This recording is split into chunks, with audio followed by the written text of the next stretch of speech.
बाळासाहेबांनी उल्लेख केला, काही लोकांनी घड्याळाची टिकटिक बंद पडेल असं भाकीत केलं. करू द्या. ज्यांनी घड्याळाची टिकटिक बंद पडेल असं भाकीत केलं होतं त्यांना बंद पाडून मी लोकसभेत गेलो होतो, हे तुम्ही विसरला नाही. त्याच्यामुळे अशा माणसाने अशा पद्धतीची भाषा करावी ते त्यांना तरी शोभणारी आहे का?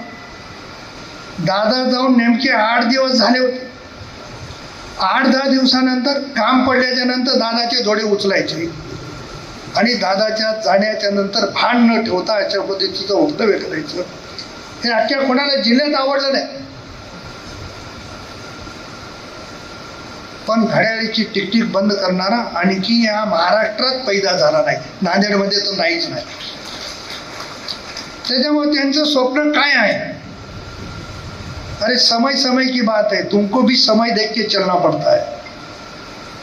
तुम्हारे हाथ में घड़ी नहीं तो तुम चल नहीं सकते, ऐसी कंडिशन है. त्याच्यामुळे घडीवर जेव्हा बोलतो आपण, तुम्हाला साधी नांदेडच्या टावर मधली घडी 20 वर्षापासून चालू करता येणार झाली, तुम्ही दुसऱ्याची घड्याळ काय बंद करता? त्याच्यामुळे अशा वक्तव्य करणाऱ्याला राष्ट्रवादी काँग्रेसच्या कार्यकर्त्यांनी फार किंमत द्यायची गरज नाही, फार त्याच्यावर चर्चाही करायची गरज नाही. आणि माणसाचं काय होतंय तुम्हाला सांगतो. वय झालं ना की काही गोष्टी माणसाला सुचतात. काय बोलालो याचं पण भान राहत नाही. वयोमानाचा परिणाम आहे तो काही नाही. एवढे आजार, 5-25 गोळ्या, त्याचाही परिणाम. डॉक्टर तुम्ही आहेत समोर. त्याच्यामुळे चिडचिड हा होणं नैसर्गिकता आहे. त्याच्यामुळे एखाद्यानं असं केलं म्हणजे आपण तसं करावं, ती आपली संस्कृती नाही, राष्ट्रवादी काँग्रेसची नाहीच नाही.